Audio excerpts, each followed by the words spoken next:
So now let's see how we can go ahead and arrange out video inside of Google Vids. So to go ahead and arrange out the video, first of all, you can go around over here onto stock section right here. And then you can see that you can go ahead and expand out the video. So over here, you can see that I got this video right here, just like this, which I've inserted. And now if I were to go around onto the arrange menu and then go to video, you can see that I can go ahead and expand the video to fill the scene right here.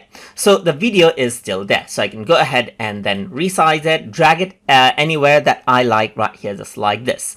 Apart from this, you can go around over here onto arrange, then go to video right here, and then set the video as a background as well. So once you do that, the video is there, but you can see that it is no longer actually a separate layer. So the video is just there as a background.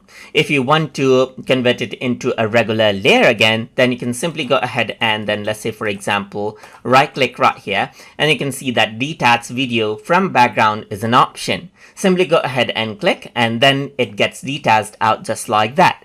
And that is how you can go ahead and arrange out video inside of Google Vids. So I hope you guys learned something as always.